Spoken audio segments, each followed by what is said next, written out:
there something happening tomorrow? Sounds like y'all ready to win an election. Thank you so very much. This is an exciting time here in Georgia. That's right, put on your shoes. I'm not sure the rest of the country saw you coming, Georgia. We have been talking about this for a while. I'm not so sure folks believed us. But we've got a message to the rest of America. Welcome to the new Georgia. Welcome to the blue Georgia.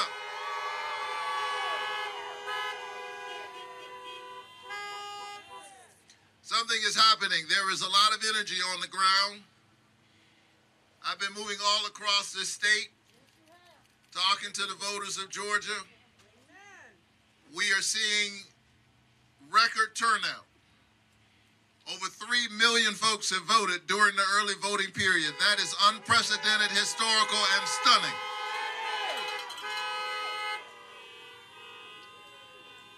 But here's what I know. The people of Georgia are turning out. My name may be on the bus, my name is on the ballot, but they're not turning out for me, they're turning out for themselves. They're turning out because they understand that health care is on the ballot. You're turning out because you understand that a living wage is on the ballot. You're turning out because you understand that the dignity of work has to be protected, and that if we call people essential workers, we ought to pay them an essential wage. We ought to provide for them essential benefits. And so thank you so very much. Make some noise if you've already voted.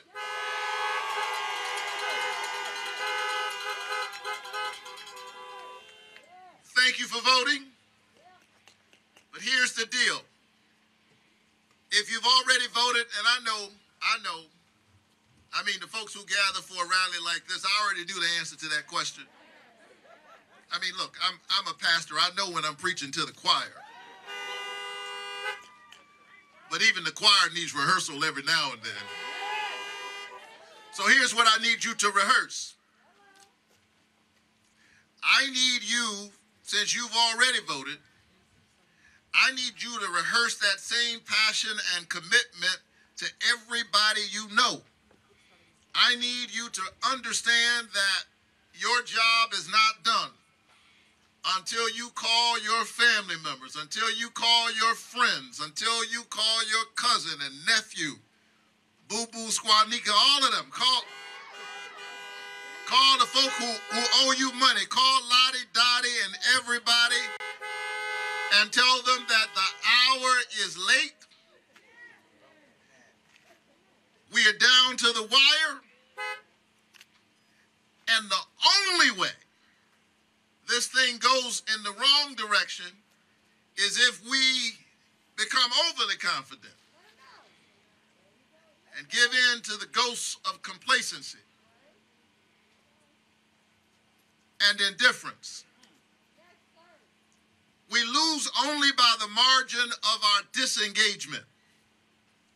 The other side is worried that Georgia might actually turn out and vote. Now that's a pitiful place to be. I mean, if you think about it, I feel sorry for them. That's a pathetic place to be. To be on the side that's hoping that people don't vote. I'm glad I'm on the side of the voters. But I understand why they are concerned. Because there is a movement afoot in Georgia. We've seen 800,000 new voters register in just the last 2 years. Come on, give yourselves a round of applause. I mean, that's amazing. I understand why they're worried, because on November 3rd, You shocked the nation and you gave Georgia 16 electoral votes to the next president-elect and vice president-elect of the United States, Joe Biden and Kamala Harris. I'm on my way to that rally to welcome them back to Georgia. I was with Vice President-elect yesterday in my hometown of Savannah. And I'll be with President-elect Joe Biden in just a little while. And so, forgive me, we got to get up out of here in just a little bit. But let me say this.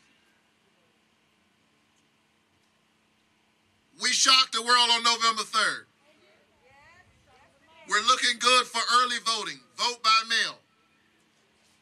But I'm serious. I need you to call everybody you know and make sure they turn out to vote. Make sure that they show up. It is absolutely urgent. And we need to win by a comfortable margin. Because, you know, funny things go on. Now, you may have heard over the weekend that a certain man made an interesting phone call. Did y'all hear that phone call?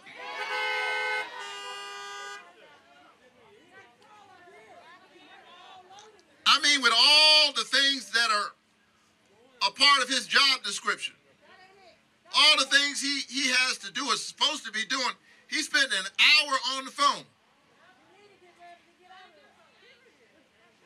And in the middle of a pandemic.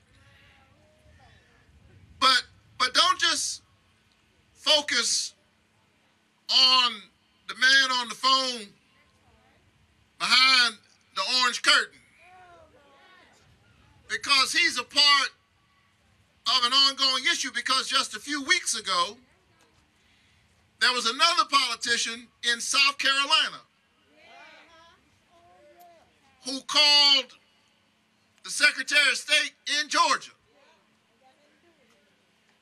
And he said essentially the same thing. They both said the same thing. Can't you find 11,000 votes? Isn't that interesting? And they wouldn't be saying that unless there was some history. If you listen, what they were saying in essence is, don't you know how we roll? But listen to me, Riverdale, I don't want you to focus on them, because the man who was on the phone on Saturday, he's already on his way out, whether he knows it or not.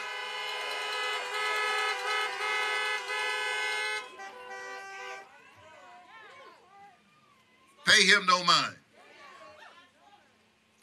What you really ought to be concerned about is that you have two sitting United States senators who are not standing up for the voters of Georgia and saying, when the voters speak, we ought to respect what the voters say, even if we don't like the outcome. You've got a sitting United States senator, one unelected, Kelly Loeffler, that I'm running against, and they're not standing up for Georgia. They're not defending your voice. They're not defending your vote. And this past week, when we were discussing the $2,000 stimulus, instead of flying back to Washington, D.C., and insisting that they put up the stimulus vote for a vote, Kelly Loeffler was so busy trying to keep her job that she's not doing her job. Last Friday, she could have been in Washington, D.C. Last Friday, she should have been in Washington, D.C., when there was a vote that would have given our troops a pay raise. But instead, she's been focused on herself. And any sitting United States senator who has not been looking out for you now, don't you know they won't be looking out for you later? And so here's what you've got to do. You've got to call all your friends and call all of your family members and make sure we fire them. Send Kelly and David back home.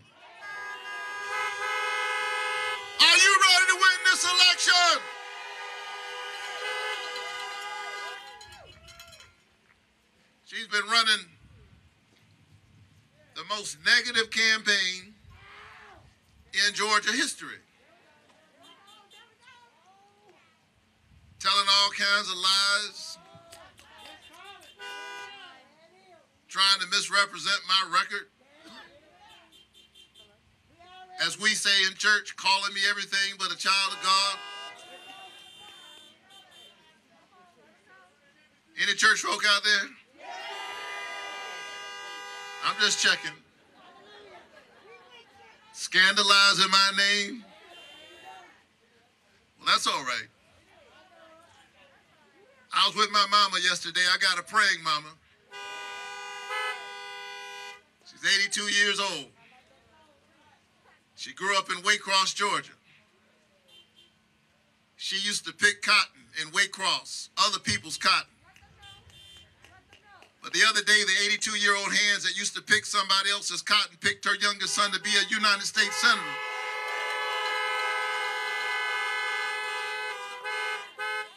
And my mama, who's a praying woman, a wise woman, she said, son, don't worry about it. It's not what they call you, it's what you answer to. And in just a little while, she can call me Senator Warnock.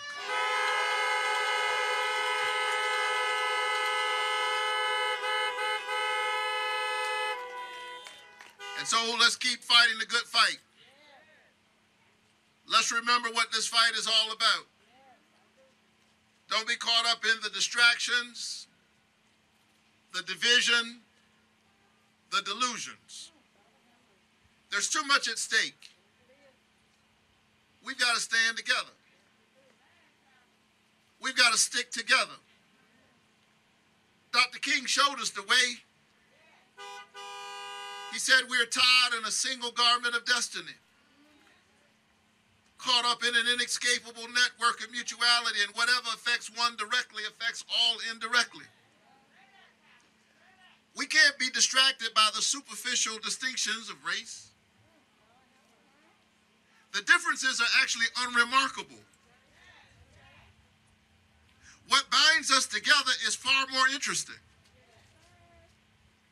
We should have known a long time ago that we need one another.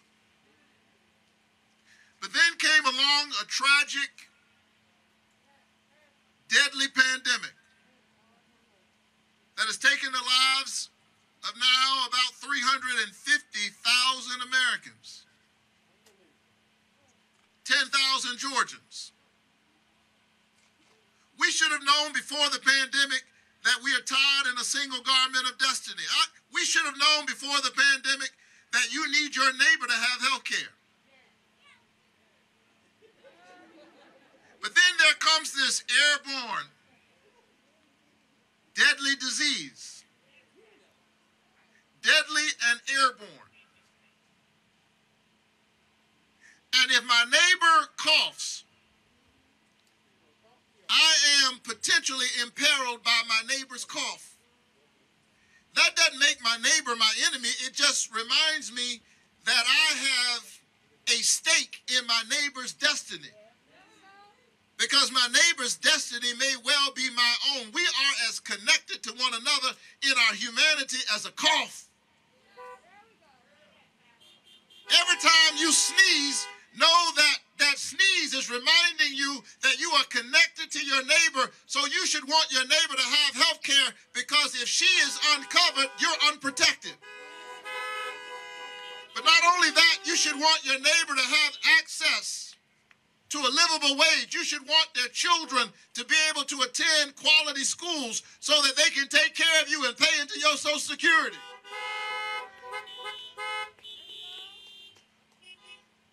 We are one people, one Georgia, one nation, one humanity. And we must stand together in this defining moment. Don't allow the old politics of division to trick us, because while we are looking and feeling threatened by one another, the folk who represent the status quo are laughing all the way to the bank. They're busy enriching themselves while you're becoming sicker and poorer. And so since so many of us are already sick, in the spirit of Fannie Lou Hamer, don't just be sick, get sick and tired. Matter of fact, don't just get sick and tired. Fannie Lou Hamer, who stood up in 1968 at the Democratic Convention, she said, I'm sick and tired of being sick and tired. I'm sick and tired of having to say what we ought to already know. And so I want you to take that frustration and take that righteous indignation and take it all the way to the polling booth so that we can say to our children and our grandchildren that in this defining moment, we stood up for the best in the American covenant. We want to be able to say that we did what we could, that we believed in that covenant, e pluribus unum, out of many one. And we stood for it, and we defended it, and we stood with our neighbors, and we remembered those who were lost. That we didn't sleep through this moment. And so my dad, God bless his memory, inspires me even now. He's gone, but he's a part of the great cloud of witnesses. And he used to wake me up every morning at dawn. And the thing about waking up at dawn is that it's morning, but it's still dark. It's dark, but morning is on the way. I know this has been a difficult and dark time. We've lost loved ones and we've lost livelihoods, but I want you to know that morning is on the way. And Scripture tells us that weeping endures for the night. The joy comes in the morning. So my dad would wake me up every morning because he didn't believe you should sleep too late. And he would say to me on a weekday, he would say to me on a Saturday, he didn't care what day of the week it was, he would say, get up, get dressed, put your shoes on, get ready. And I said, Dad, get ready for what? It's Saturday. He said, I got something for you to do. I said, what do you want me to do? He said, I don't know. I'll figure that out later. Just be ready.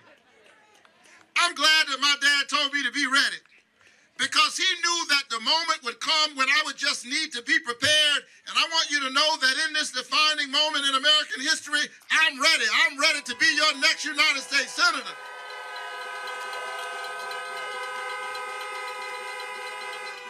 And I've got a question for you. Are you ready? Ready for affordable health care, ready to win this election, ready to turn Georgia blue, ready to win the future. Well, call your neighbors, call your friends, call your colleagues, and tell them to get up, get dressed, put your shoes on, get ready, get up, get dressed, put your shoes on, get ready, get up, get dressed, put your shoes on, get ready. Let's work together, let's march together, let's stay together, let's pray together, let's vote together.